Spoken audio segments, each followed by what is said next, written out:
Jonathan, you ready? Okay. Well, first of all, thank you all for coming out tonight. We're also videoing this so other people can watch at another time. On tonight's town hall, we have our prosecutor, our clerk, our sheriff, and a county commissioner here. Before we start, I would like to begin with an invocation. And Diane, would you please do that for us? Sure. Well, everybody stand because you're going to stand in a meeting for the Pledge of Allegiance. All right. We are promised that if one or more is gathered in my name, there am I in the midst. Is that better? Okay. So, with that in mind, I just ask that you bless this gathering, that you give wisdom and discernment to everyone here, and that as we're gathered in your name for the benefit of all citizens of this county, that you're here with us and bless us in that endeavor. Thank you, in your name. Okay, Thank you. Remain standing. Face the flag. Remove your hats. Place your hand over your heart. I pledge allegiance to the flag of the United States of America and to the republic for which it stands, one nation, under God, indivisible, with liberty and justice for all.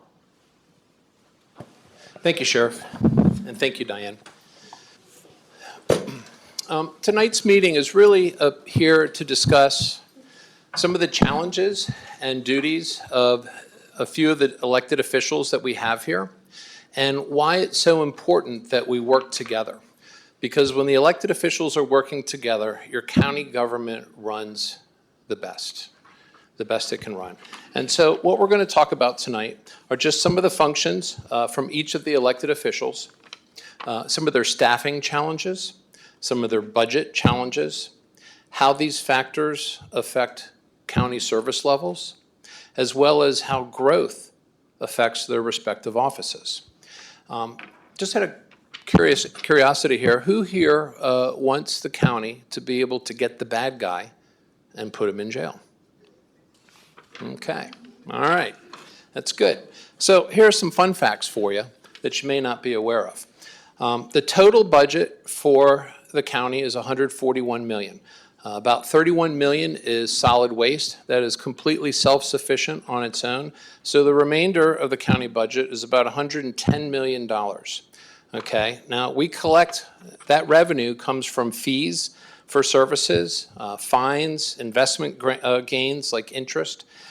You also have intergovernment money like grants and sales tax revenue, as well as licenses, permits, and of course, property taxes.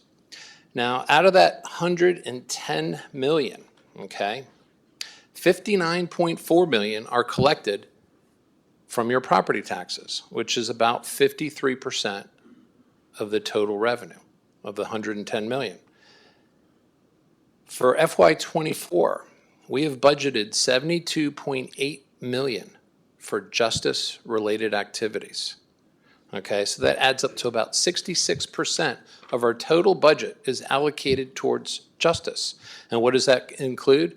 Well, you've got the sheriff's patrol budget, you've got the jail, you've got the prosecutor's office, you have public defender, you have juvenile detention, you have adult misdemeanor probation, you have all of these different functions that are related to justice, and it adds up to about 66% of our total budget out of $110 million. So justice is one of the most expensive functions. It is the most expensive function that the county is tasked with carrying out for the citizens. Just to put this into perspective, our property taxes only covers about 80%, so the other 20% has to come from the state. So what you pay in property taxes doesn't even cover what it costs for the justice component of county services. So now, to also explain about how we're spending the tax dollars and the government revenue that we get, who here wants to avoid government waste? Okay. Oh, I should raise my hand too. Well, between FY23 and FY24, the budget went up from 103 million to 110 million total. Now, this is not including solid waste, okay? Now, our operating expenses, does not include salaries and does not include capital investments, like buildings, things like that. Our operating budget went up a total of $38,000 out of 23 million between FY23 and FY24. So it's very important for all of the elected officials up here and those who are not here that we manage the money correctly and that we're as efficient as we can be with your money. But I just want to put that into perspective. Sheriff. Commissioner, can I put an asterisk also by the subject that you brought up as far as justice? Law enforcement is a 24/7 operation.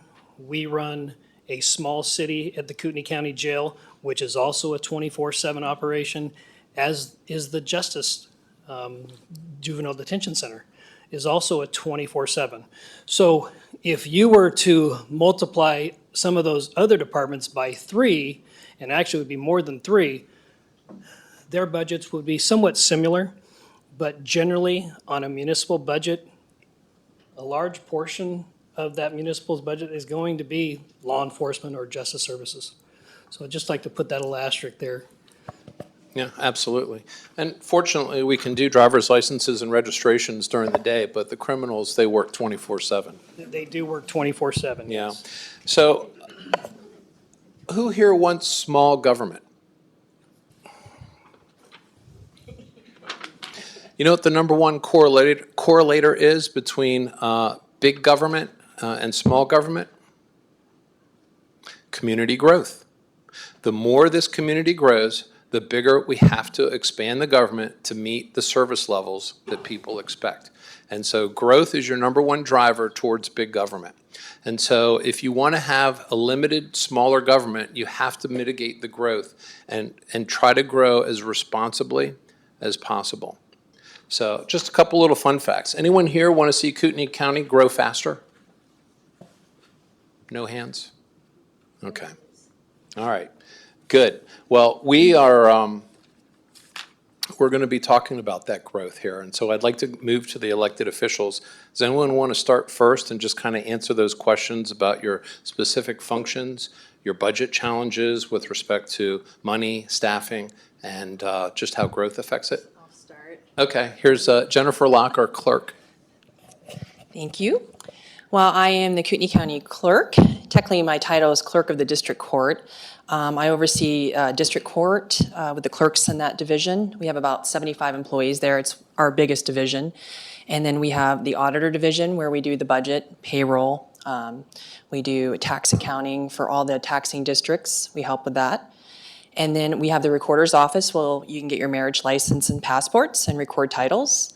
And then also, my other role is Clerk of the Board of County Commissioners. And so I deputize people to basically take minutes and sit in meetings with the board, because when there are 2 or more gathered, then it's considered a meeting that needs to be posted for an agenda, and then we have to clerk that meeting. And so we do those minutes for the board. And then I think everyone thinks I spend most of my time at elections. I'm also the Chief Elections Officer of the county, and I spend a lot of time there, but you will see I have about 4 employees there full-time, and when we have our temps and poll workers, we can expand up to 400 to 450. But we have a great team out there, and I'm very grateful for Asa Gray, our elections manager, who knows statute inside and out and procedures, and I have a great team out there. And so, challenges. So I would say over the last, starting in 2020, it was probably the vacancies. We still have vacancies at the county, but I think the commissioners did a good job over the last couple years, and this board too, looking at how can we attract talent and retain them. And so they've implemented a matrix, and they also have done adjustments based on wage studies and COLAs. And so that's been really good. I think we're maintaining a pretty good staff level in district court along with my other divisions, and so we're able to retain the talent and that knowledge that we have that's been in the county for a while. Budget constraints? Any budget Or issues? I would say I try to get creative. So when I ask for something from the board, I try to find a revenue source that's not necessarily property tax. For example, district court, we needed to expand that for employees, but there was a law passed, I believe, back in either 2017 or 18 that allowed liquor apportionment to go to part of district court. And with that, that's a revenue stream coming from the state, and we were able to add additional employees without necessarily levying for property tax on that. We also try to look at, hey, what are our needs? We had a department, county assistants, that got phased out about 2 years ago. We had 4 employees there, and now we have 1 because there's no longer where we have to pay out indigent medical claims, but we still have to do cremations and maintain the payments that people are still paying on because we were the payer of last resort on medical bills.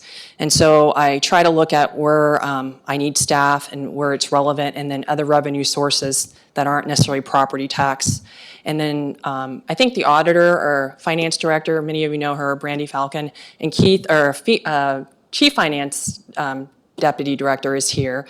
And he and Brandy and I think over the last couple of years, we really try to look at what can we anticipate for revenue for sales tax, and then fees throughout the county that we can do for cost of doing business, so we can look at projecting revenue a little bit better than just always relying on property tax. Any other questions? Just out of curiosity, would this constitute an open meeting tonight? No, it not. It was only one commissioner. Only one commissioner. So if 2 commissioners are here, it's an open meeting, and therefore you would have to clerk it. But the other elected officials being here, it does not constitute an open Correct. And I spend a lot of time, so I have 2 clerks that clerk meetings, and then I spend a lot of time reading those minutes and review them. It's a real process, and then it's forwarded on to the board, and they review them from there too. But I take pride in that, and I like to be at most meetings. I can't be at every meeting, but I do enjoy reviewing those minutes so I know what's going on within the county and with the county commissioners as they meet. And I can say that I work with our clerk, Jennifer, a lot because her folks are involved heavily with the dollars and managing them and accounting for them. And because the Board of County Commissioners is tasked with creating the financial vision for the county and then making sure it gets executed, we're constantly in communication. Is the money available? Where's the money going to come from? We'll be moving money around from different accounts if we need to pay for a particular item and so forth. And so I'm very fortunate to have a clerk and her team that is so helpful to myself and the other commissioners. So thank you. Appreciate it. And I've enjoyed working with Bruce. He really took the budget process seriously and wanted to know, take a deep dive into the numbers. And I would say as a county, just looking at other counties across Idaho, I think we're doing really, really well. And I'm just proud of where we're at compared to some other counties, even one next to us and then some south, that we can go forward in making sure that we're funding our staff properly, that we can maintain these people, hopefully fill some of these vacancies, but also make sure that we have healthy reserves to take care of projects that we need to do too. Yeah, and we'll talk about that a little bit too. Next is Stanley Mortensen. He's our prosecuting attorney. And if you want me to repeat those questions for you, Stan. Might be better if you do them one at a time. Sure. Might not forget one. County function for your elected position. Sure. So my position is pretty well defined under state law. Under state law, I have some obligations. Among them are to represent the county in any criminal or civil actions, to defend the county, also to provide legal advice to the different county officers, including the Board of County Commissioners, and also to prosecute all felonies inside the county and all misdemeanors that basically happen outside of Post Falls or Coeur d'Alene. And so statutorily speaking, that's the bulk of what I'm obligated to perform for the taxpayers and the citizens. Outside of statutory obligations, as far as how we operate in Kootenai County, my office acts somewhat as an umbrella. Our Human Resources Department falls under my umbrella. And also we have a juvenile diversion office that's different than juvenile probation. This is juvenile diversion. That falls under my umbrella as well. And so that's, in a nutshell, what my office does for the county. Okay, and talk about just some of your staffing challenges. Sure. A lot of people don't realize that I think we're the 3rd biggest prosecuting attorney's office in the state. We have 30 attorneys, 30 positions in my office, including myself. So there's my position, and then we're slotted for 29 deputies. 4 of those 29 deputies are civil deputies, and then the other 25 are criminal. Of my criminal staff, we are short 5 attorneys. So we are short a fifth of my staff right now. That's due to a few reasons. Primarily is the cost of living here. I can't recruit new attorneys to come here and work because they can't afford to buy a house with what we are currently offering. And then in addition to that, it's basically salary and housing prices. We're just having a hard time right now. The better part, I think 3 or 4 of those 5 vacancies right now are for entry-level positions. And so, we're trying to recruit new law school graduates to come work for the county, and they just can't afford to live here. We have had a few people apply and get hired here, and then they fail the bar exam. As people know, you not only have to graduate law school, you have to pass the bar exam, and for whatever reason, I'm not sure, the last year and a half, the bar passage rate has kind of declined a little bit. I personally think that's due to the conditions that the students were going to school under COVID. I don't know that the 3 years in law school during COVID kind of prepared them to take the bar exam, and I think we're seeing that in the results.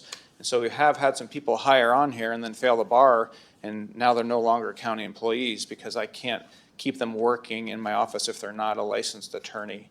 And so those are some of the challenges we have as far as staffing. I'm very pleased that the Board of County Commissioners approved and are moving forward with a new building.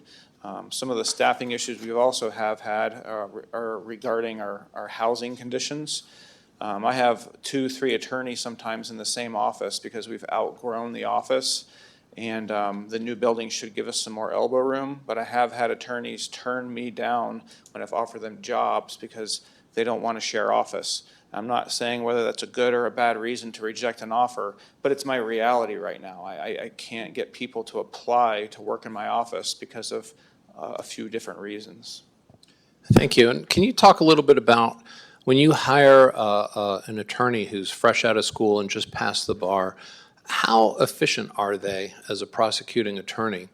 How much resources do they draw upon existing staff for the caseload and so forth? Sure. I'd first like to point out, not every attorney can be a prosecuting attorney. First and foremost, you've got to pass a background check. I'm not going to name any names, but there are probably some attorneys out there that couldn't pass a background check. And so they just couldn't be a prosecutor. In addition to that, there are some attorneys that just don't have an interest in being a prosecutor, or they wouldn't enjoy it, or they just wouldn't be a good one. And it's not a bad thing. There's plenty of areas of the law where they can have successful careers and do a good job helping people out. But the fact of the matter is not every attorney can be a prosecutor. And so there's that. When somebody graduates law school, they've spent 3 years learning how to pass the bar exam. Law school does not prepare you to be an attorney. Law school prepares you to pass the bar exam. They are 2 different things. There are a lot of attorneys, including myself, that think maybe law school should be more like medical school. You graduate medical school and then you have a residency where you actually learn how to be a doctor, not just pass a test. Unfortunately, when people graduate law school, they don't have to have had an internship or an externship. So a lot of these attorneys graduate book smart, but they haven't had to put the material to the test.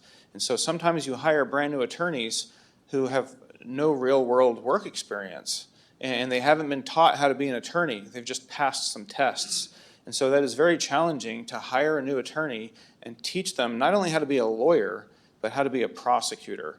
And that takes weeks and months sometimes several years. And in order to teach them how to do that, you have to take an existing attorney in my office with an existing caseload and take time away from those cases and dedicate that to training. And sometimes people learn faster than others, but it's sometimes a painful process. It takes time and it takes money.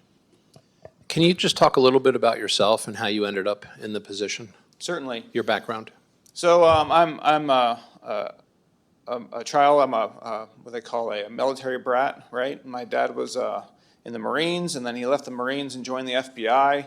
And so my whole life, I watched my dad serve the public and serve this country. And so I knew that I would want to follow in his footsteps in some way, shape, or form. And so when I became old enough at 21 years old, I say old enough, but that was as young as you could be, I hired on with the sheriff's office and I became a sheriff's deputy in the jail. And I worked in the jail for about 6 years. And the whole time I was in the jail, I was working 60 to 80 hours a week while going to school full time. And I finished my undergraduate degree, often with a few hours of sleep a week. And after 4 years, I thought maybe I wanted to go to law school, but I didn't go. And instead, I went patrol, and I served the county as a patrol deputy. But after a few years, I still really wanted to go to law school. I wanted to enhance my legal and my law enforcement career. And so after about 8 years at the sheriff's office, I quit, and I went to law school with the intention of enhancing my law enforcement career. And so I graduated law school, and I taught as an assistant professor of criminal justice for 1.5 years. And the whole time I was teaching, I was also trying to get my feet wet as an attorney and become a prosecutor. And it was kind of hard to kind of get your foot in the door in some of these places I was living and working in. But after 1.5 years of working as an assistant professor, I finally found a prosecutor who'd give me a chance. And I prosecuted in that office for 1 year. And then after 1 year, I got hired on at the Kootenai County Prosecutor's office, and I've been here for about 10 years now. So I've been an attorney for 12 years total. About 11 as a prosecutor. And so basically my decision to go to law school was just a way to enhance my law enforcement career and to enhance my ability to follow in my father's footsteps and serve the public, serve the community that I live and raise my kids in. I'm just curious how your experience as a deputy sheriff has helped you as a prosecutor. Sure. It helped during law school because when you take criminal law classes, I've already done some of the things you read about in case law, and so I think it kind of gave me a leg up. And then once I became a prosecutor, I think it helped me as well, because as a prosecutor, you have to relate to cops. And oftentimes you're teaching cops, and unfortunately, but fortunately, very few times, sometimes you have to point out to cops why what they did was wrong or how they could have done it better. That doesn't happen very often here, thank goodness, but it's an unfortunate part of the job. Sometimes you have to look at a fellow officer and say, hey, you messed up and I got to dismiss the case. And you teach them how to become a better officer so that doesn't happen again. And so I remember being a cop in the police academy twice, and you have an attorney, usually somebody from the attorney general's office or a prosecutor, telling you how to do your job as a cop when they've never done your job. Well, how many of you like being told how to do your job by somebody who's never done your job, right? That doesn't feel very good. So I remember what it was like being a cop, being told how to do my job by somebody who's never done my job. Well, I'm different. Now I can sit here and talk to cops about how they should do their job, and I can tell them, I've done your job. And so I personally think the cops are able to relate to me a little bit better than maybe some other attorney trying to help them do their job more efficiently or in a better way. And so I think in the name of training and public safety, that helps things. And so I kind of pride myself in my ability to do that. Great, thank you. And what about budget challenges for your office? Sure, budget challenges, two big ones that I can think of. One is obviously salary. I have no control over what I can pay people for the most part. I'm kind of stuck with what's in the budget. And things have improved greatly over the last couple of years. We're all very grateful. But again, I still have 5 vacancies that I can't fill, and I believe it's directly related to the salary. And so we are kind of limited by the budget, and I think that's affecting staffing. The other way is, we often have to hire expert witnesses in court. When we have a child molester or a rapist or a murderer, we often have to find an expert witness so they can explain to the jury what this evidence means. If for no other reason, the defense are going to have their experts, and they're going to try to convince the defendant that I haven't met my burden. We're going to have to call witnesses to kind of rebut what the defense witnesses say. Unfortunately, sometimes these expert witnesses cost tens of thousands of dollars. And so every year in the budget process, we allocate tens of thousands of dollars for expert witnesses, and a lot of the years go by and we kind of blow that budget. Halfway through the year, we've spent all the expert witness money, and then I'm back before the Board of County Commissioners asking for thousands of dollars so that I can hire more experts for the remainder of my year and the remainder of my cases. And so if that money's not there, then I can't prosecute some of those very serious cases, and nobody wants that because it becomes a public safety issue. And so that's an example of how budget affects my office. And how do these factors affect your service levels overall, as far as being able to prosecute offenders and things like that? Sure. Fortunately, every time I've gone before the board to ask for more money in the budget for expert witnesses, it's been granted. So I haven't been affected that way. But as far as budget goes for salary, again, I'm missing a fifth of my criminal attorneys. And that doesn't feel good. There are prosecutors' offices around the country, some of them just next door. If they are missing a fifth of their staff, what they do is they solve that problem by saying, I'm just not going to prosecute a fifth of the crime. Right. Or I'm going to dismiss a fifth of the cases. Okay? I don't believe in that, and neither do my staff, fortunately. But unfortunately, what that means is now I have prosecutors who are prosecuting more cases than they should. They're working like dogs, and they're doing this for the people, to keep the community safe, and to prosecute bad people.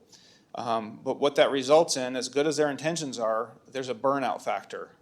Okay, how long can I reasonably expect a prosecutor to operate under those conditions before they just give up and quit?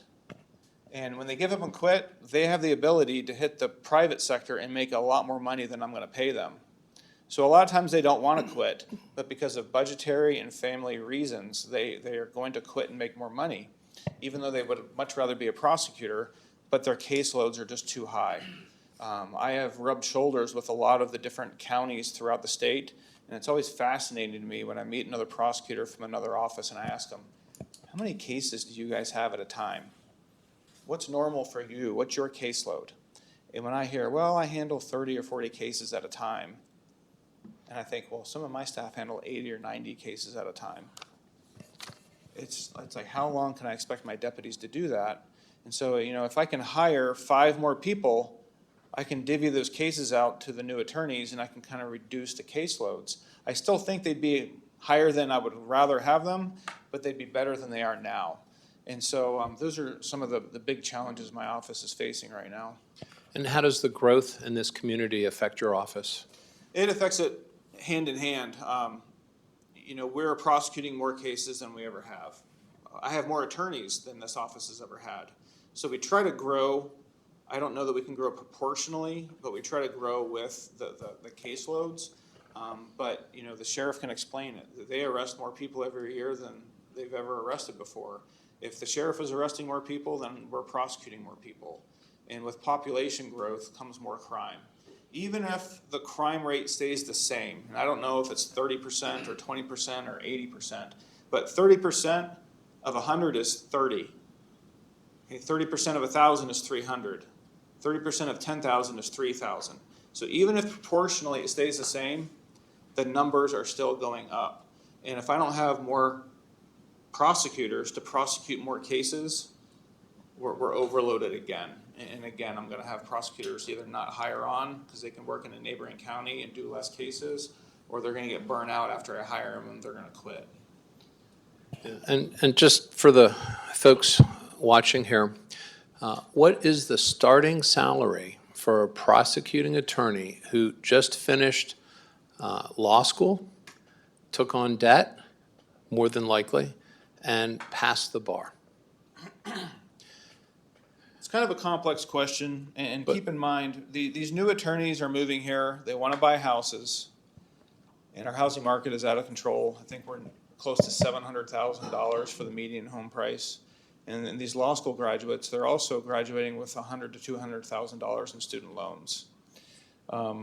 Right now, there's some flexibility with this. I am able to hire a new attorney between $72,000 and $85,000.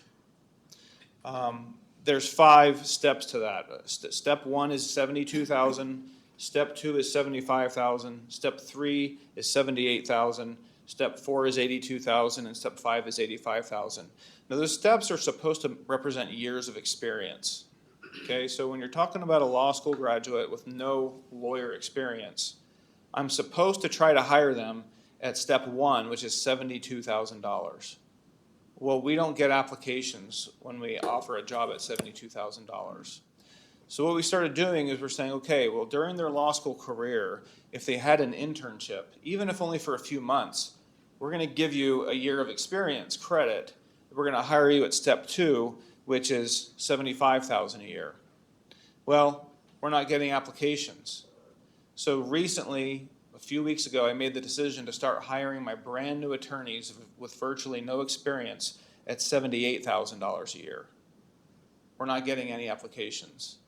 I was able to hire one person in July, and I'm paying them $78,000 right out of law school, but he's making just as much now as somebody who's been in my office 2 or 3 years. So when you have employees who are making just as much as new people and they've put in work for 2 or 3 years, what kind of message does that send to people? And so, how long before somebody quits? We call that a compression issue.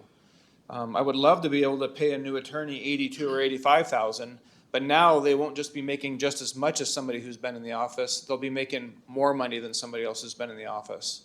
So if I'm going to choose to hire a new attorney at a higher rate of pay, which I think I should do, but I don't have the ability to bump everybody else up in pay without going to the Board of County Commissioners and getting authorization to find and spend more money.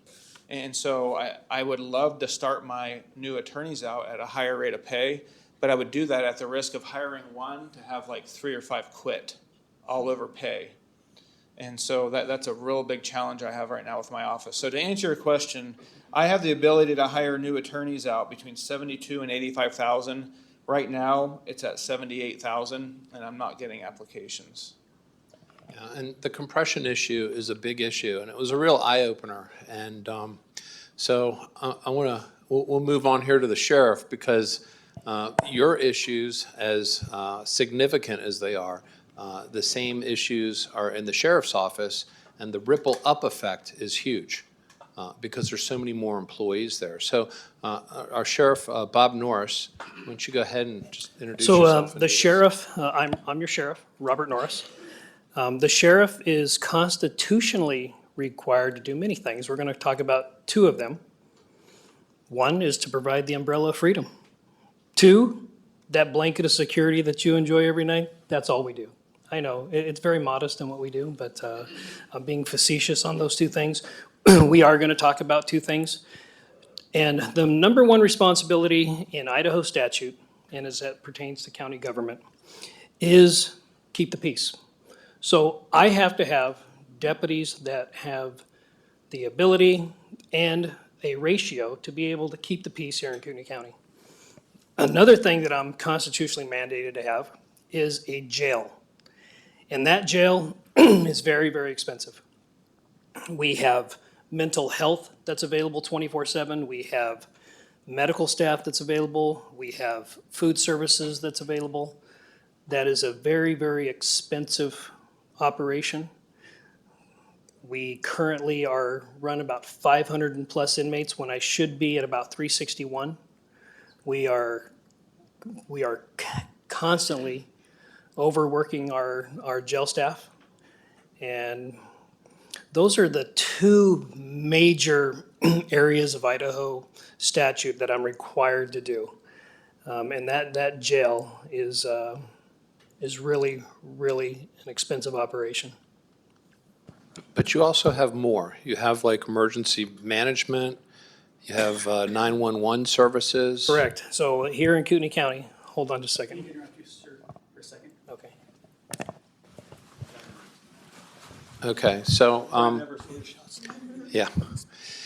So one of the challenges with the sheriff's office, and we'll talk about this with the staffing, is the fact that in order to keep people in jail, we have to have enough people. And will you be able to stick around?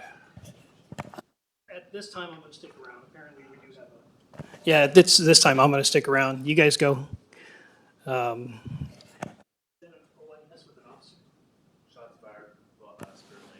Okay, yeah, we have a critical incident unfolding in the Spirit Lake area, but we'll be monitoring that. So staffing challenges. staffing challenges for the sheriff's office? So staffing challenges, it's part of a culture that's occurred here. With that culture, I believe with our housing crisis, that affordable housing has really made us come to an intersection that is very difficult. We are making some positive headway. We're not losing personnel. We were about a year ago, we were losing significant personnel in our jail and dispatch, but we're not hemorrhaging people like we used to. And we're starting to get some applications in our patrol side, and I believe that will continue to rise. So I think we've stabilized our patrol force. We probably still need to address some of our jail and dispatch services. When a two-bedroom apartment is going for $1,900, it's very difficult to hire people at $20 an hour. Can you talk a little bit about, where you are in the jail and where you are with 911 at this point, your vacancy rates? Oh, yeah. So I've got about a 20% vacancy rate in the jail and about a 25% vacancy rate in dispatch. And those are significant because, as Stan said, when he was a jail deputy, he was working a lot of overtime. Well, a little bit of overtime over a period of time is good and healthy, but a lot of overtime over years starts to create burnout with employees and starts to impact their family, and it becomes very, very difficult to retain that employee, especially when you can go to a different industry and make more money. But it's also a safety issue, too. Oh, yeah. Safety with fatigue is a big part of our jail operations. So we need those staff members to be fresh. We need them to be well-rested so they don't make mistakes. And what about your budget challenges? Growth is very expensive. And I keep telling some of these politicians, I said, well, if you want to reduce taxes or you want to control taxes, then control your growth. I don't know if anybody's driven around some of these streets and interstates lately, but there's 3- and 4-story apartment buildings going up everywhere. And at our last construction build, it cost us $80,000 to build one bed. And at our incarceration rate, it's for every 125 homes built, we need one bed. There's a project that is going on in an incorporated city in the city of Hayden that I believe is going to be 1,600 homes. We have the Core Terra project here in the city of Coeur d'Alene. And I want to say that's 2,500 homes. 2,400. These types of developments are going to cause every taxpayer in Kootenai County to pay more. So that impacts our jail. It also impacts our patrol operations because it's going to require more personnel to be out there on the water, to be out there on the backcountry, to be in the incorporated cities that we serve. And quite honestly, the incorporated cities that we don't serve, because there's not one agency up here that is flush with patrol assets. So we help each other out quite a bit, like what we're doing right now. So nobody's flush with a bunch of assets. We all have mutual aid with each other, and we all help each other. So we are likely going to have to assist as this county grows, not only in our unincorporated area, but in the incorporated cities. And that's one of the challenges here, because with the commissioner's job, my job is to work with all the different elected officials. And so I'll talk a little bit about what we do and just give you a little background about myself. I'm a business owner. My background is in finance and marketing. When I started my business, I took the first order on the desk that I studied on in high school. And within 4 years, I was fortunate enough to be able to grow the business to just under 200 full-time staff and equivalents. Our software is custom built. everything as far as the HR department. I wrote the employee manual. I've been very fortunate to have a lot of really great experience that I can bring to this position, because the county has 800 employees and we deal with employee issues, but we primarily deal with the budget and mitigating risk whenever we can. And so these elected officials, when they need money, they have to come to the commissioners for it. And the commissioners are tasked with going to you, the general public, to say we need more money. And it's the way the system is set up. And so part of having a meeting tonight and future meetings is so that people understand the challenges that the elected officials have. And my role as a commissioner, among the other commissioners, to help facilitate what they need so they can do their job. Because people do want to live in a safe community. And we can't do that if we don't have the staffing to take the phone call when there's an emergency, to dispatch the deputy to go out and find the bad guy, to have a jail deputy to incarcerate the person, and have a prosecutor to prosecute the person. And so it's an intricate web of money and challenges and allocating these resources. So as much as I would love to be able to say, let's pay people so they can afford a house, the problem with that is that the properties can go down. And so we can't really reduce the pay on that. And so it's a very difficult situation. And for people who've seen what's happening in other parts of the country, that oftentimes it's driving people to this area. And so they're able to sell significantly smaller homes in much more populated areas for a lot of money, a lot more than what the homes cost here. And they come up here and they can buy homes cash and still have several $100,000 socked away. And it's very hard to compete with that. And so it's really stressing the county services.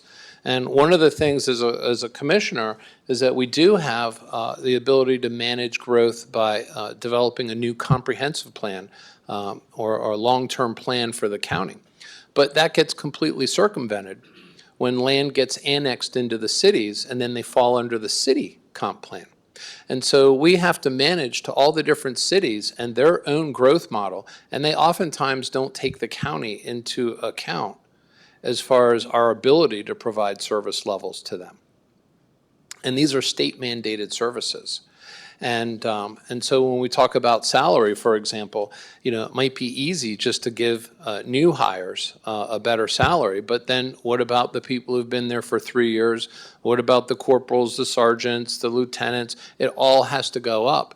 And so this year, for example, with the patrol side, we modeled the pay to be 3% behind Coeur d'Alene. And the chief reason for that was because myself and the sheriff, we worked on figuring out how much does it really cost to recruit and train a deputy. And we came up with a number of about $105,000 to recruit and train a deputy, to the point that they're signed off with their training officer and they can drive a patrol car on their own. They're still not a fully qualified deputy, because how many years does it take for a patrol deputy to be a highly functioning, experienced enough that they can really manage situations? We consider 5 years in patrol and about 3 years, 2 to 3 years in the jail. I think. So 5 years in patrol, where they can start becoming a officer, a deputy in some of our special assignments. We'd like for them to consider being a field training officer themselves. In the jail, it's about 2 to 3 years. But that's when we start to get a return on our investment, after about 5 years in patrol and about 2 to 3 years in the jail. And so we looked at the numbers. How many deputies from roughly 2010 to 2017 that we hired actually were still with us after 5 years? And out of the 62, I believe, that we hired, only 29 were still with us. And so we had lost 33, which added up to about $3.5 million in training and recruiting money that county taxpayers paid for and got zero return on. And so that really convinced me that we need to pay people enough so they don't want to leave us and go to other departments. And to put it into perspective, before FY24, A sheriff's deputy was making $11,000 less than a Coeur d'Alene police officer on day one. After 5 years, they would be $22,000 behind. $22,000 is enough of a difference that you can get an extra $100,000 of mortgage that you can afford. So it's a no-brainer at that point. And so we emulated what Coeur d'Alene Police Department has done. Now, from my understanding, they're going to be renegotiating because now we're emulating them or copying them within 3%. They're going to have to bump up their pay, and so we're going to be in this battle. Most likely. Yeah. It's a healthy battle to be in. Well, not for everybody, but so as you can see, there's a lot of different challenges here. And, you know, the county commissioner has to triage. There's only so much money, it's finite, and where do we allocate it and to whom first and how much? And so when you see some of these challenges, I hope you can understand too why it's so important that if you don't have elected officials who can work together, who can really collaborate in a constructive way, that these problems will not get solved. And the community suffers. And we've seen this in other counties. Jennifer, wasn't it Canyon County that they were behind on, they kept cutting their or not managing their budget correctly so that their service levels got so far behind that the county citizens started complaining, and then they had to go back into foregone taxes and all kinds of stuff. Here you go, right here.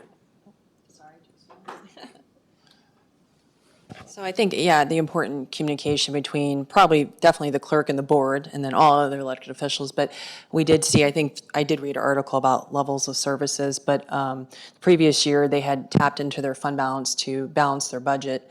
And so this year, a new board came in, and they had to go back to 2021 because that was the highest for the 3 years of the property tax base. And they did a 3% tax increase. They took, I think they had a URD closure. They had new growth, and then they also captured 1% maintenance and operation for foregone and 3% for capital projects. So that communication and just knowing, what level of services we need to provide and how we need to fund that is important. So the taxpayers got caught a little bit flat-footed when their bill went up a lot more than they expected. I'm not in Canyon County, so I'm not going to speak for them, but I'm sure that was a surprise to many people down there. Yeah, and for those of you who are not familiar with the county commissioner and just some of the tasks that we have, obviously we work with the other elected officials, the sheriff, the prosecutor, the treasurer, the clerk, the coroner, and the assessor. But we also have 14 departments that report directly to the board, not any individual commissioner, but the board. We have the airport, the BOCC administration, the adult misdemeanor probation, grant resources, juvenile detention, juvenile probation, public defender, building and grounds, solid waste, information technology, parks and waterways, community development. Reprographics was usually just prints, materials, and so forth for distribution, and then veteran services. So we manage all those departments as well as work with the different electeds. And then, of course, we also have the advisory boards. We have planning and zoning. We have historic preservation. We have the airport, aquifer protection, board of community guardians, the fair board, the noxious weeds board, the snowmobile board, the waterways board, and natural resources. And so all of these things fall under the purview of the county commissioners. And so I also would like to make this open for people if they have questions. You want to ask a question? I do. Sarah, would we be able, is Sarah here? No? She's here. Oh, could you just hand the microphones to people so they could ask their question? Thank you. So could you speak a little bit to where the tax money is coming from? So as the county grows and we end up with way more apartments than we do regular residential homeowners, what happens with, so let's say we have 100 new homes and they're all being taxed at the valuation of their homes. But now we've got all these apartments.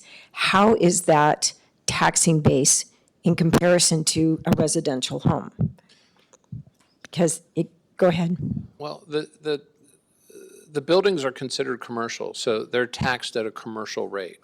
So it would be significantly more than just a home on its own. However, it's also where does the service needs come from, right? And I think it's a fair statement, not necessarily immediately, but over time, it certainly has occurred in other communities where apartment communities tend to be a larger draw on law enforcement resources, ambulance resources, Right. and things like that. So I guess my question is, then, so it's commercial, they get charged a higher rate, but is it enough to cover ratio-wise the additional services and demand that population's drawing?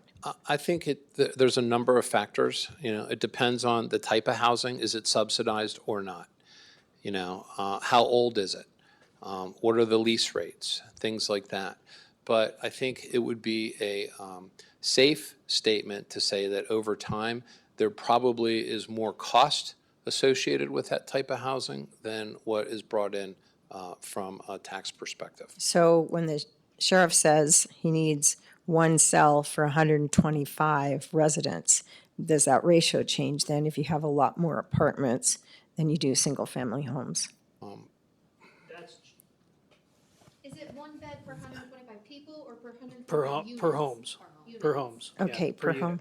That's been my experience. My Okay. experience has been, I've actually seen city managers that will be part of their redevelopment and 5 and 10-year plans that says, you know what, let's buy these 14 apartment complexes because law enforcement spends 40% of all of their hours and minutes over there. So I've actually seen city managers buy apartment complexes, raise them, and then resell the property, and it can only be rezoned then for a senior citizen center or something of similar nature. And their demand for law enforcement reduces significantly.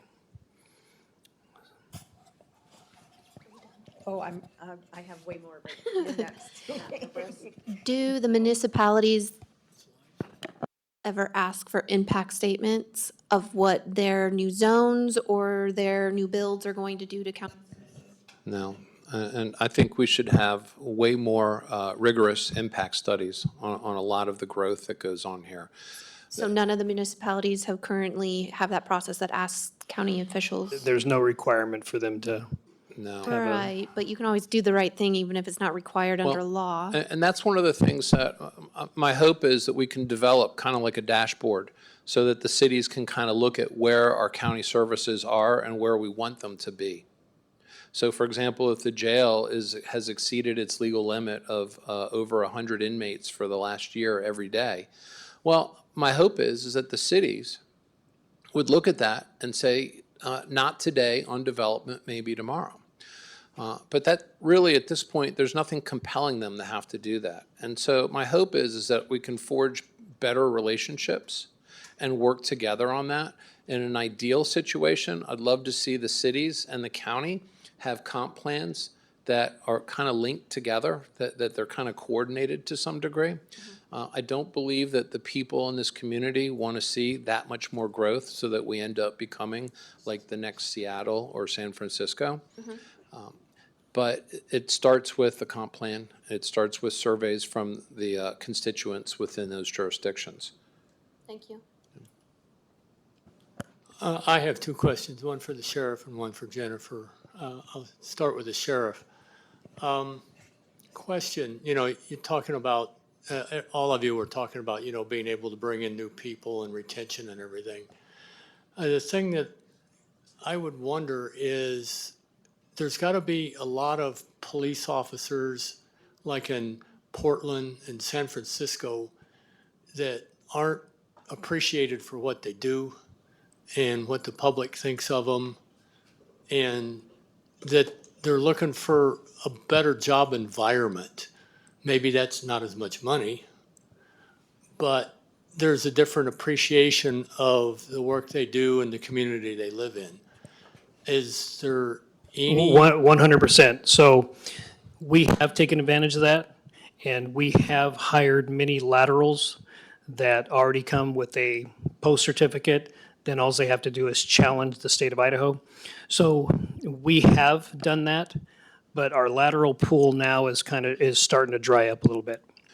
But whether it has something to do with interest rates, not interest rates, what the factors were, where they could sell their home and then come here, put $200,000 or $300,000 down, and still be able to qualify because they are going to make less.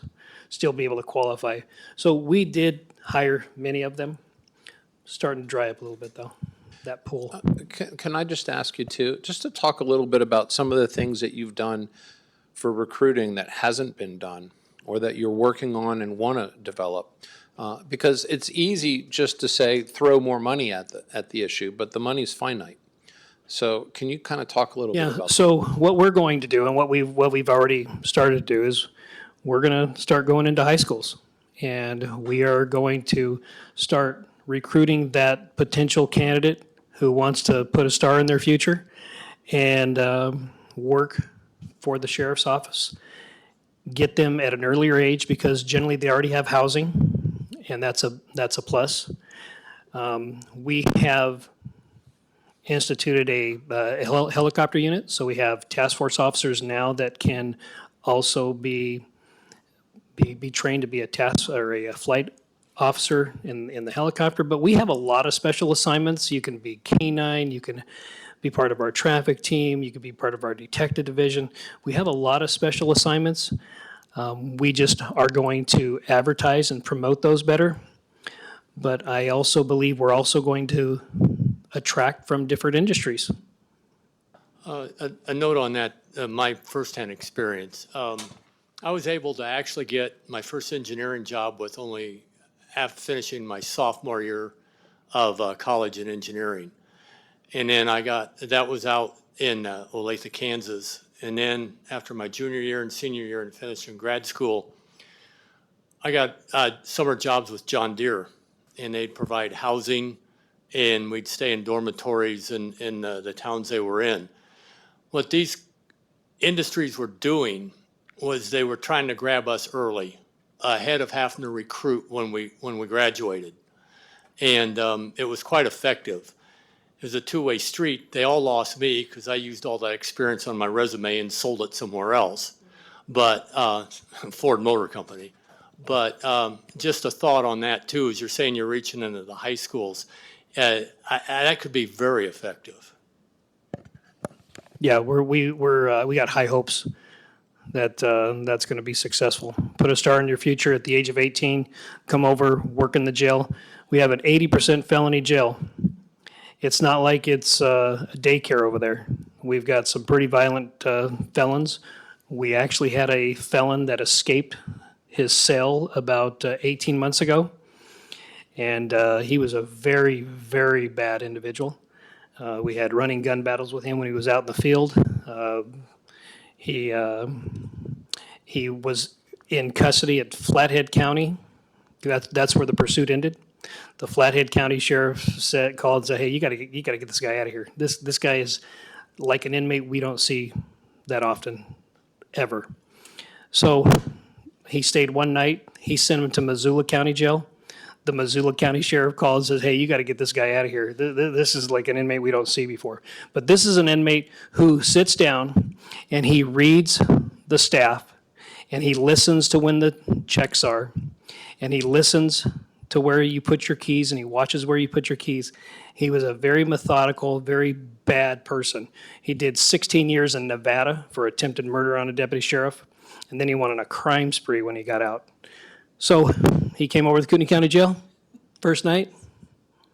He got out of his jail cell. And we now have fortified cells. We have 2 fortified cells that in the event that we need to house a special individual like that before, I guarantee you he's not getting out this time. Did you have a second question? One more quick one, and I'll pass it on. Jennifer, we've got residential taxing and we got commercial taxing. I think what I've learned, because I went through the battle on my assessed value, started, here and ended up down in Boise, and the 3 judges and the whole bit, and hiring appraisers and everything else. In that process, what I'd learned is these large corporations like Cabela will hire and have lawyers on staff to battle their tax increases. Well, as individual homeowners, we can't take on these kind of expenses. I mean, I took on quite a bit with appraised values, another one to try and take on the value, because my house one year went up 243%, was what I was fighting. And of course, you can say what you want, it over doubled my taxes that year. What could be done to fend off the way these large corporations keep their tax bills? I don't know if there's an answer to this. I'm just wanting to make it known that this is going on when, these apartments and Diana said, well, now that's a corporation.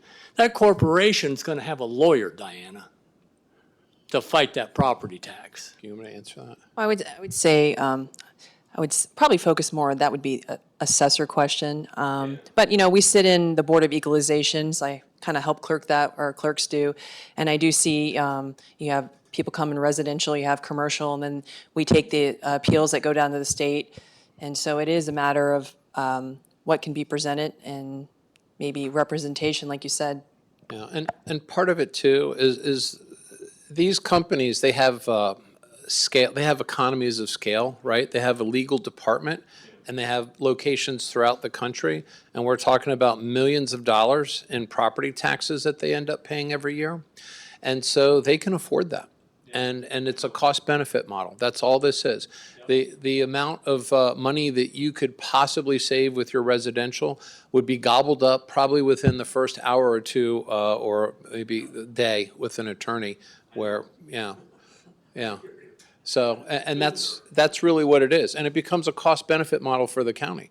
Because the question for us is, how much money do we want to spend litigating these cases for what return? Because it's your money that's being spent. I know. As I said, I don't know if there's an answer to the question. Yeah. But I guess I wanted to expose it. Yeah, well, it's a worthy question, so, yes. Hi, being elections time again, it's always a fun time of year. During the last town hall, we talked about electioneering and L5 complaints. Whose responsibility is it to handle those? Is it the county prosecutor? So yes, more times than not, my office, under statute, is tasked with prosecuting those complaints and those crimes, yes. So my question is, why aren't you doing your job? Because I submitted 2 different L5 complaints where I had irrefutable evidence of electioneering that took place within our county, and nothing was done about it. This has been happening. A lot of it has to do with the the city prosecutor not doing their job. But we have people pulling fire alarms, assaulting people, stuffing people's mailboxes full of, as a civilian, full of their opponent's police report. Now that's a federal offense, actually, I think. Maybe that's a county offense, I'm not sure. But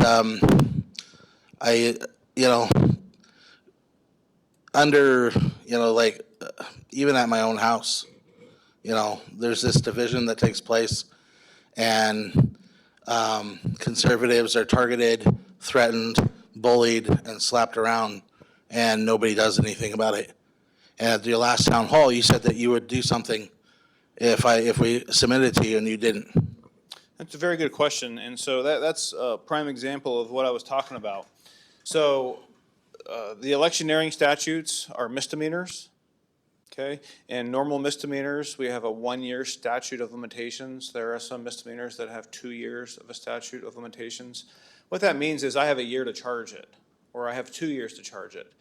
There are felonies where I've got 5 years to charge it. Some felonies, it's up to life, so I don't have to charge something as soon as I get the complaint. First and foremost, complaints have to be investigated. I'll get a complaint, but I don't investigate, I prosecute. And sometimes people think there's irrefutable evidence or really good evidence that somebody's guilty. I need to send that to law enforcement to have them investigate it, because I need to determine if this is a good case or not. Irrespective of whether or not law enforcement has seen it, I have to balance that with the needs of the office and my staffing levels. If I'm short 5 attorneys, okay, and I've got to choose to delay prosecution in some cases, right, take advantage of the statute of limitations, I need to prosecute felonies before I prosecute misdemeanors. If I've got 365 days to prosecute a misdemeanor, I might need every bit of 365 days before I can charge it because I don't have the staffing. If I have 2 years to prosecute a case because I'm short-staffed, I might take every bit of 2 years before I prosecute a case because of my staffing levels. So it's not always that I just haven't done anything. I haven't done anything yet.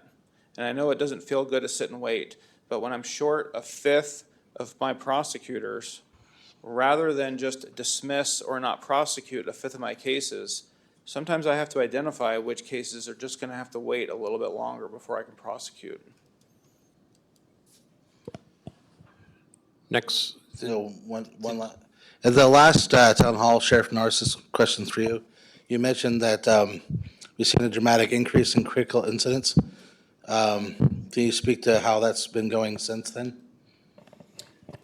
I did say last year, we had a series of critical incidents that put a lot of stress on this organization. However, this past season, it was actually fairly manageable. So if we could have a season like we had this past season, that'd be very nice. But last year, in 2022, we had officer-involved shootings, we had pursuits, and coincidentally, we had an officer-involved shooting tonight. The reason I'm still here is that no officers were hit. It's a barricaded suspect situation. And so I will go over there once I am done here. And whenever you have a barricaded suspect, it takes a long time because it's very methodical. Make sure everybody's safe. So everybody's safe right now, and by the time I get there, it might likely be resolved. But yeah, I would be very happy to have a season like we had this past season. I'd like to also say thank you for all the service that you, the 4 of you, provide for our community. oh, thank you. Yes. Yeah, thank you so much for being here. This is super informative, particularly on growth, which is like a very hot topic issue for a lot of the people running for various offices. This question is about density, and it's for the prosecutor and the sheriff. I attended a Strong Towns webinar, and really the premise of that is that the profitability in terms of tax revenue versus expenses is higher for more density, and that's just because versus rural areas. That's just because you have less roads to service, and there's more tax revenue that comes from like a higher density place. What they left out, I think conveniently, is that crime goes up.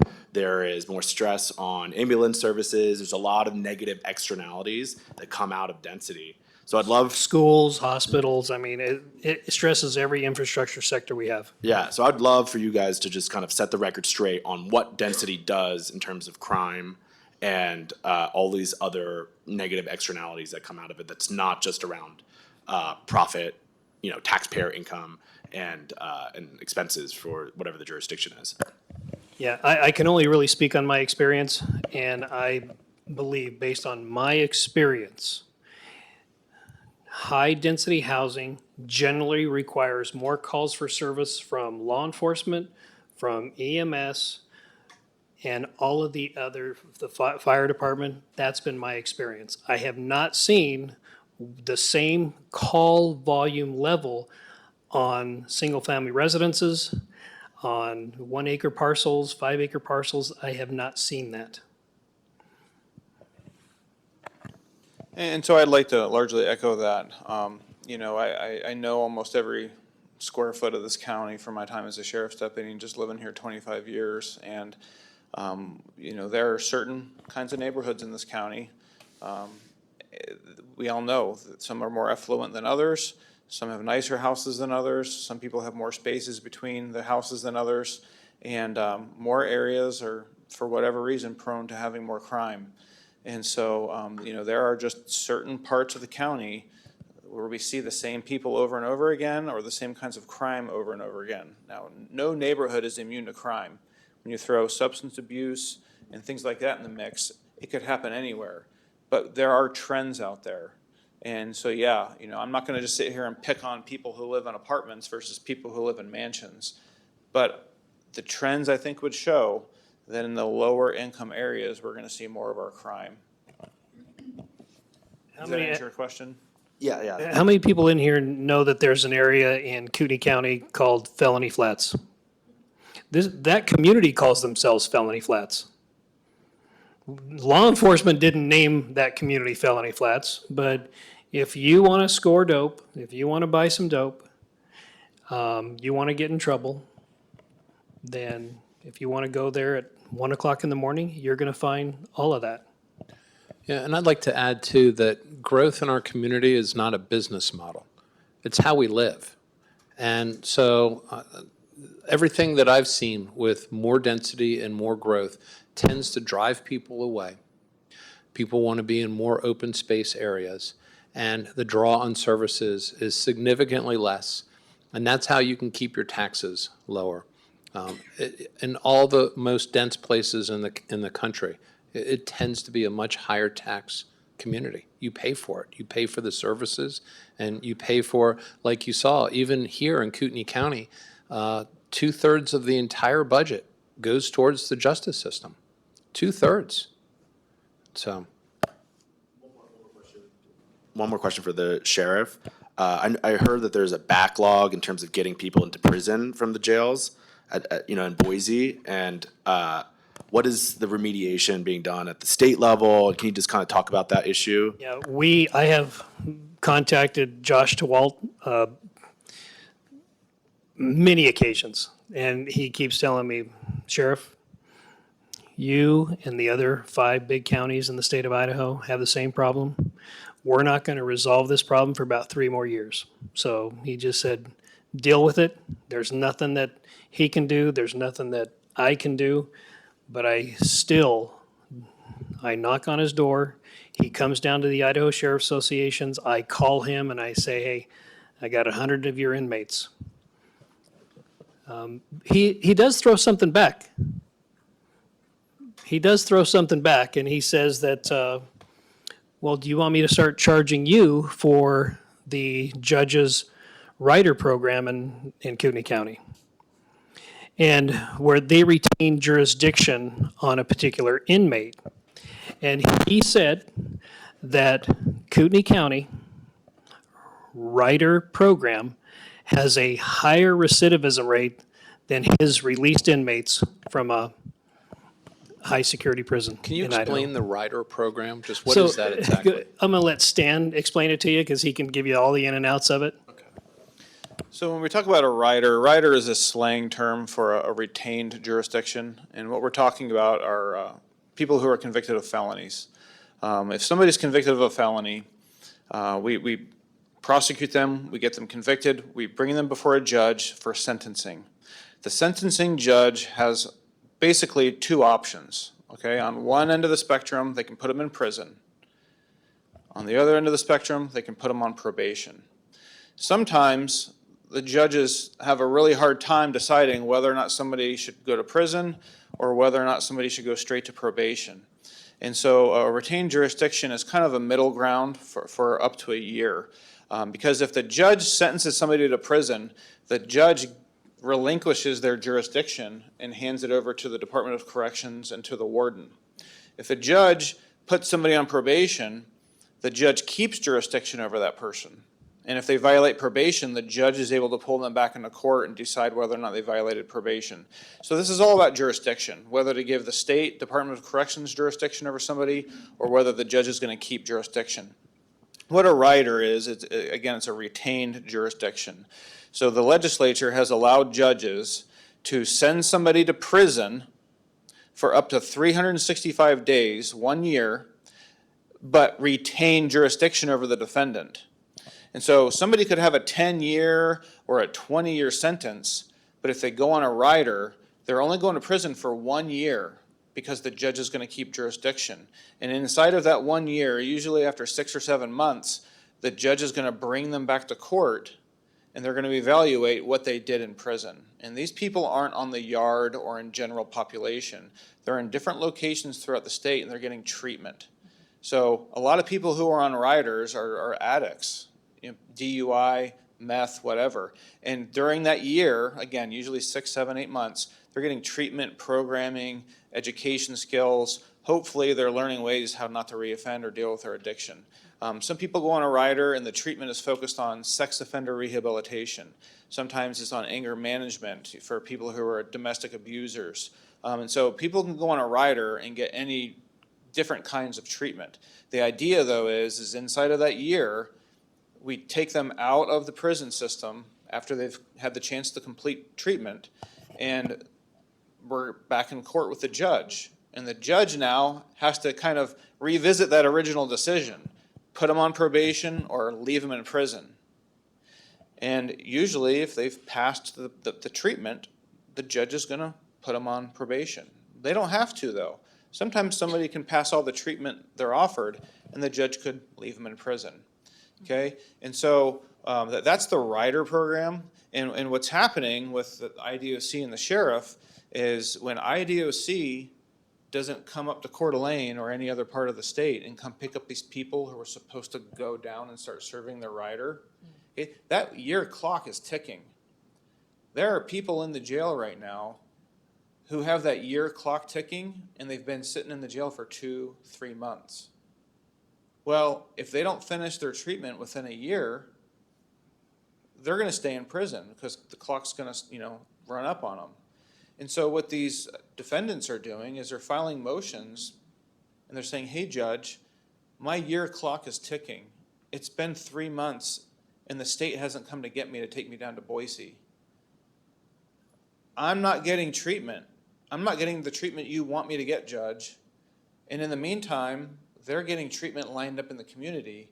And so they're asking the judge to revisit sentencing, reconsider sentencing, let me out on probation rather than send me on a rider because I'm just sitting in a jail cell not getting any better. And so what's happening a lot of times is our judges are reconsidering their original sentence and they're letting people out on probation instead of making them go to prison for a year to get that treatment because IDOC is not picking them up fast enough. So the long and short of it, when I bring up 100 inmates, he says, yeah, but I got 80 of yours here on a rider, so what do you want to do? That's a net 20. And the other thing that he did tell me, that the high security prison system has a lower recidivism rate than the Kootenai County rider system by Kootenai County judges. He told that to me. And what that means is a large percentage of the people who are going on riders from around the state, they're going on their riders after being sentenced in Kootenai County by a Kootenai County judge. So most of the people in the rider program are coming out of Kootenai County. Is there a particular judge that's super fond of this?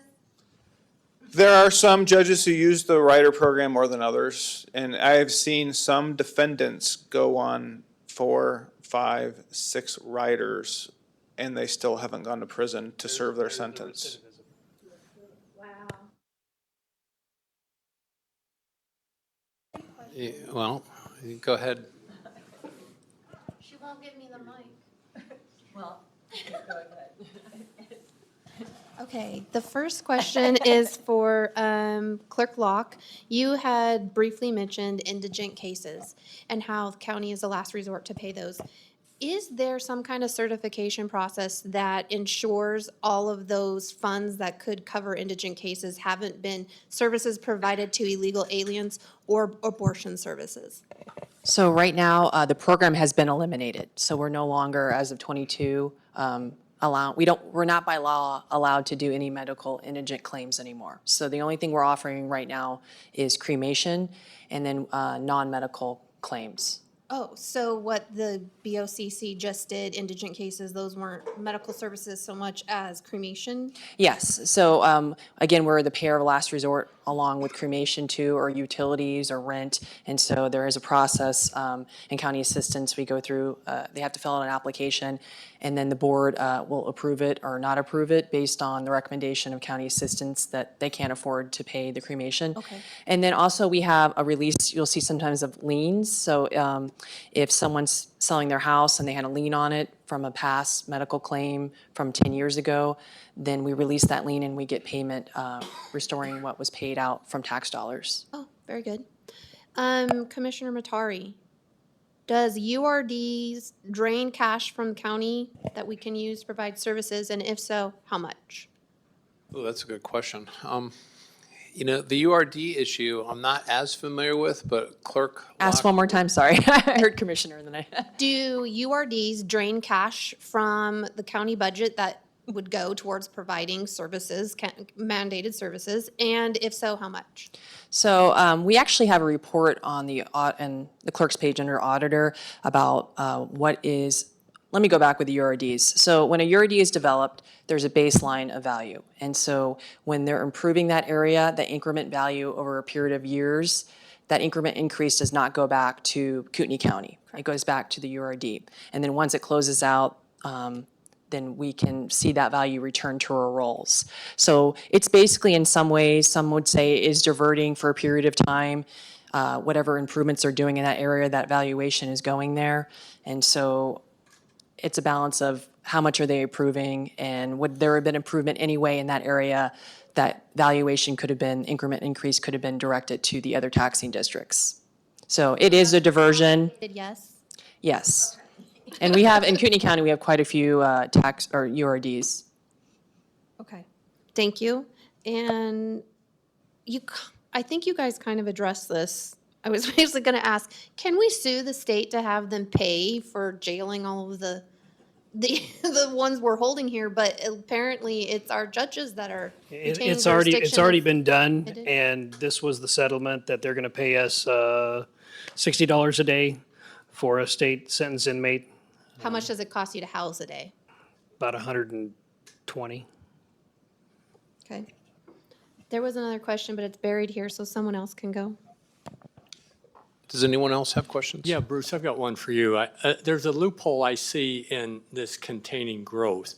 I was at the last Coeur d'Alene Planning and Zoning meeting, and there was a developer in there, and they were wanting to rezone something on 15th Street that currently is in the county and agriculture, and they wanted to bring it into the city under R12 so that they could do multiple housing with it.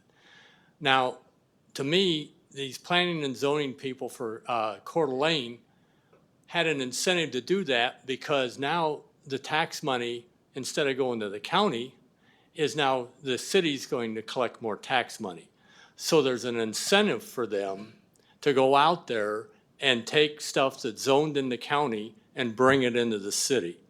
The other problem I see with this is we've got the horse before the cart as far as how we're going to control this. And what I mean by that is what's going to happen here on 15th Street now is when they put these homes in there, the only way to get in and out of this development is going to be on 15th. It's not going to be in an intersection. So come 5 o'clock at night, 15th Street's just one way each way. So now these cars are going to back up on 15th Street until the guy that's trying to turn into the development can get in there. In my mind, it shouldn't be allowed to be rezoned until the roadway can handle it. And by that, what I mean is there's at least 3 lanes so that the center one's a turn lane, and that it can't get rezoned until the infrastructure can support what you're passing right now. Yeah, well, the cities can annex land, and the county has zero say over that. And so that ultimately is what happens here. And my hope is that in the future, we can get the cities and the county to work together on future plans that really lay out what the entire community wants and not just what the city wants at the expense of the county and so forth. The reality is that the county, the unincorporated land is becoming less and less. And so the county is just getting smaller. If you go down to Ada County, there's really not that much land left that Ada County has that's unincorporated.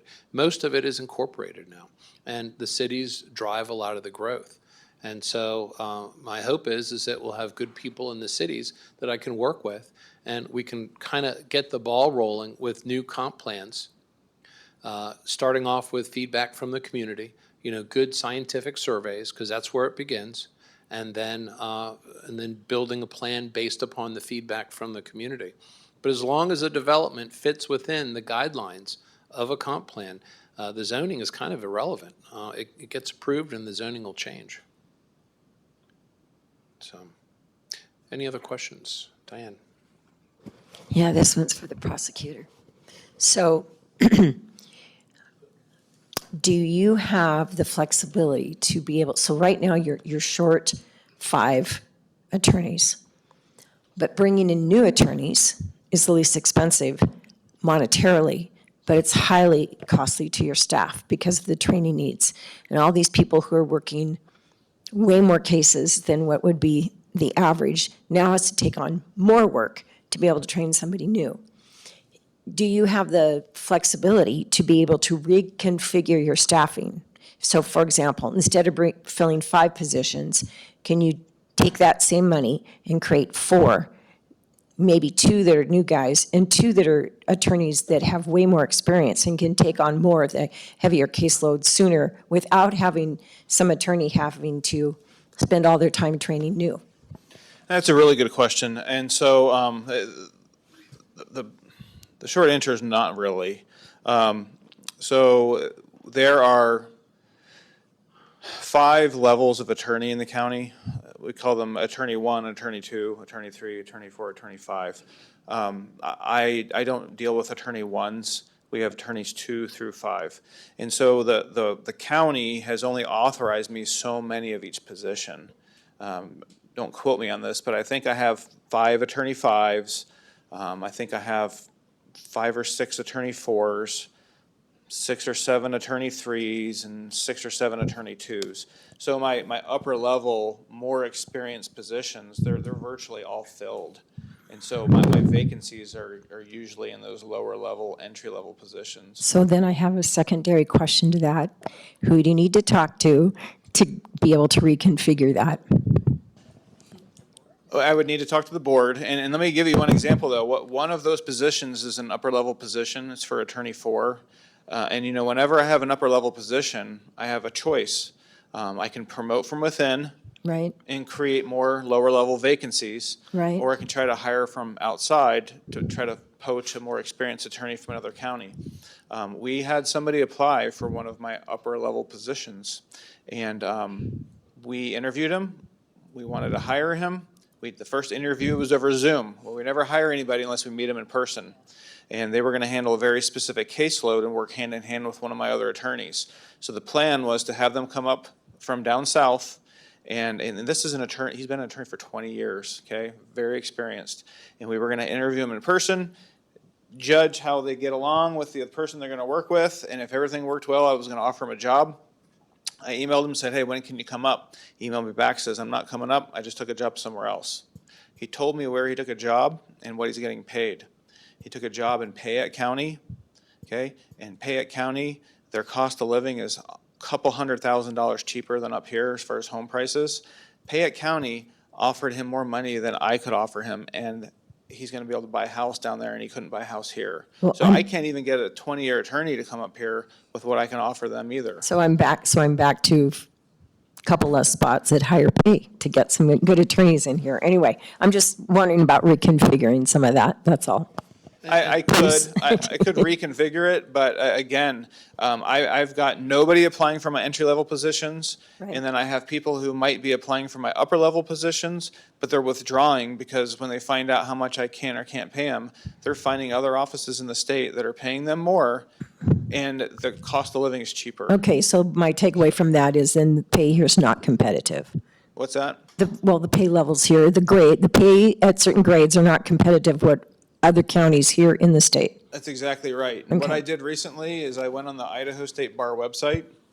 I created a spreadsheet of all the all the current job openings for prosecutor and even public defender. I'm working hand in hand with the public defender on this. There are, 10 open prosecutor positions in the state. 2 of them, Shoshone was one of them. Shoshone, we have a $695 median house price. Shoshone's in the 300 to 400s. They were starting a new attorney out at $89,000. I'm starting them out at $78,000. So somebody can go to Shoshone and make more money than Kootenai County and buy a house. Ada County, it was the Attorney General's office. They're willing to hire an attorney at $90,000, and the house price is $100,000 cheaper down there. So yeah, we're not competitive. And they're the lower caseload. Yeah, and this is the challenge. If you go back several years, you have county commissioners that don't want to raise people's taxes. And I understand why. It's a difficult decision. But when you don't do that, you can get away with it for a year or two. But when you do it year after year and not take what you need to in order to properly pay for these positions, that's how we get behind the 8 ball. And that's part of the reason of having a town hall tonight, because it's very important that people understand the challenges that the sheriff has, the prosecutor has, the clerk has, and even the Board of County Commissioners. I would like to figure out how much is it going to cost for us to fix all of our problems within the justice system today, and then figure out a pathway to get there, knowing that every year we're going to have to go a little bit more just to keep pace with the other jurisdictions, and at least scope out what the total is going to be, and then try to develop a pathway. But it's very hard, I believe, to ask the community to pay more in taxes without them understanding the problems that we're facing. And, I'm very thankful that we have the people that we have right now who are elected, who are really trying to do the best job they can with the limited amount of resources they have. And there is one question I wanted to ask you, Stan, because this came up just in our conversation. Can I just revisit that question real quick? I'm sorry. So I got hired at the sheriff's office in 2000. So for the better part of 23 years, I've been a county employee. There have been times over my career where the Board of County Commissioners has elected to not give county employees pay raises. But yet they'll go out and spend hundreds of thousands of dollars on these wage surveys. And these surveys always come back with the recommendation that you need to pay county employees more. But the board would never follow the surveys. Fortunately, we have a Board of County Commissioners who's not doing that. They're getting wage surveys, they're following the surveys. In the last couple of years, our current Board of County Commissioners have taken great measures to try to fix the problem, but the problem has been building for a couple of decades. Okay, it takes more than a couple of years to fix it, but progress has been made. Again, we're paying attorneys and cops now more than we've ever paid them before. We're all very grateful, but there's still problems that persist. And I'll just give you one example. Under the current county pay scale, virtually all of my attorneys, if they quit today and then I hired them back and promoted them back to where they are, they'd all get pay raises. That's a problem. And I have attorneys who told me they're willing to quit to get more money. I don't know how it's going to look or how much money that's going to cost the county, but if my attorneys start quitting, I'm going to go from a 5th vacancy to a 4th vacancy to a half vacancy. More than half my staff, my positions are going to be open, right? I'll have no choice but to hire the same people back. And if I'm going to promote them back to where they currently are, some people are getting $15,000 a year pay raises. That's how far back behind they are. Sounds like a good strategy for them. Well, I don't know how that would be perceived, but it's a real problem. Yeah. And just if you could touch on explaining a little bit about this conversation that I learned just by you and I just chatting a little bit about this problem with respect to prosecuting misdemeanors and the challenges of not prosecuting them and how it actually can hurt the community when it comes to going after offenders. Hey, Stan, before you answer that, can I interrupt? Does anybody have any questions of me? Because I'm going to start heading out to our command post. Perfect. Thank you, Sheriff Norris, for coming out tonight. Appreciate it. Go ahead, Sam. Could you repeat that question one more Yeah, time? we I talked about, apologize. what happens when your office does not prosecute misdemeanor crimes, because a lot of times you have these career people, and because they don't get prosecuted for previous misdemeanor crimes, you don't build up like a record, so to speak. And Certainly. you remember that conversation a little bit? Sure. And first of all, I think there's an analogy here, right? We've all been sick, and some of us unfortunately have had to go to the hospital. Imagine going to the hospital and you've got the flu or a cold or some ailment and you need to see a doctor, okay? To you, your problem is serious. But you're sitting next to somebody who has had a heart attack, the next guy over has had a stroke, somebody else was just in a car crash and they've had to amputate their leg, right? Doctors, it's triage. You've got to focus on the more serious issues, people who are going to die faster. People who have the flu and cold, they're going to be sitting in the ER waiting room for a long time, okay?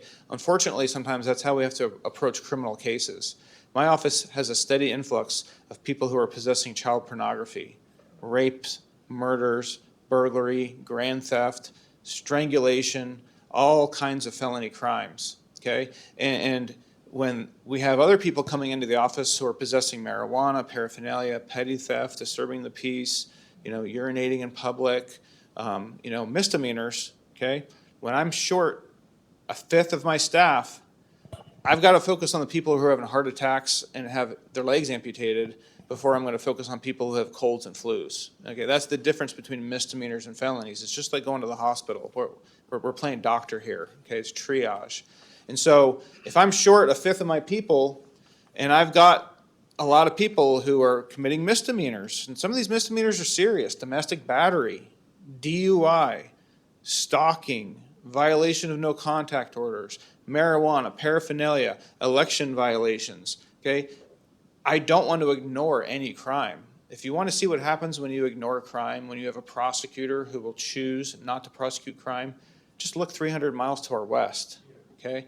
Look 1,000 miles to our east. Watch the news, okay? Again, nobody wants that. I don't want that. I'm not going to do it. Sometimes I just have to delay prosecution to wait for kind of caseloads to clear up a little bit. But yeah, if a prosecutor is going to choose to not prosecute certain crimes, problems just get worse. People in the community are getting re-victimized. If I can't convict somebody of a crime 2-3 times, sooner or later they're going to commit bigger crimes because they're going to be emboldened, right? If somebody's just stealing nickel and dime stuff here, a Snickers bar here, or whatever, a couple of gallons of milk from Walmart, before long they're going to be boosting cars, right? Because the impression is, well, the cops aren't going to arrest me, and even if the cops arrest me, prosecutor can't prosecute me, or maybe the judges aren't giving stiff sentences, right? One way or the other, the criminals are going to get emboldened. And by the time we finally catch them committing something big, they're not going to have the criminal history I need to convince the judge that maybe this person should go to prison. Or maybe, I could have said, well, had I stopped the problem earlier, maybe we wouldn't have got to this point.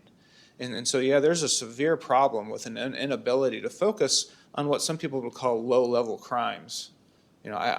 I can't just choose to look at a criminal and say, I'm not going to prosecute certain crimes. I don't think that's right.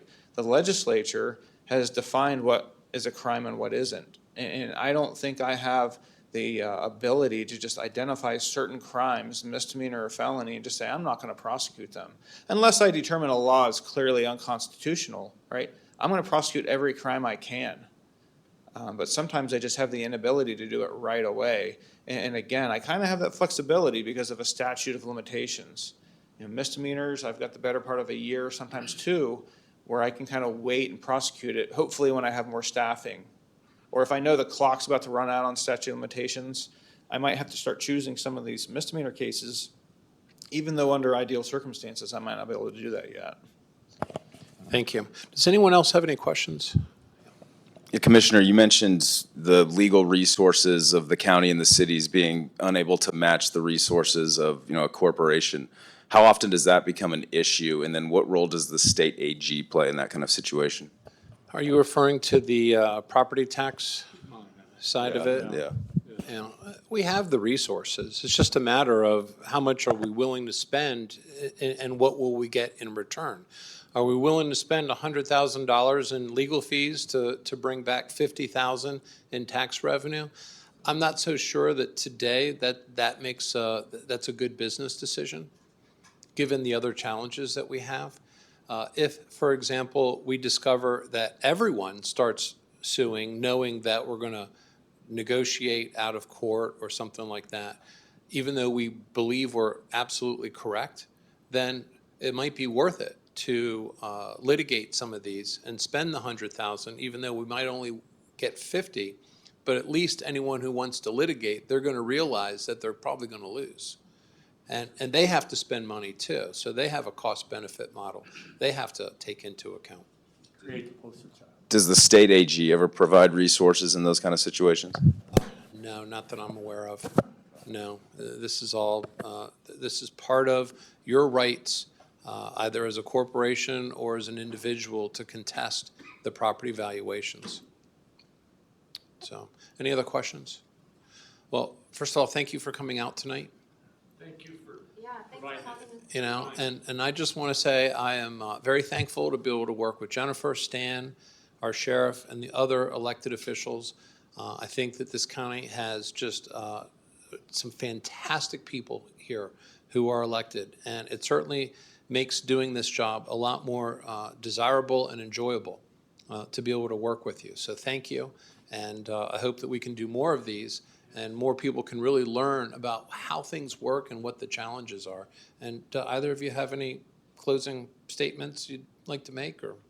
I just wanted to make it known that it's an honor to serve the community. I take my responsibilities very seriously, and I do my best. We have very talented prosecutors and support staff in the office. I think that the citizens are extremely fortunate to have the staff that I have. We try our best, and we love what we do.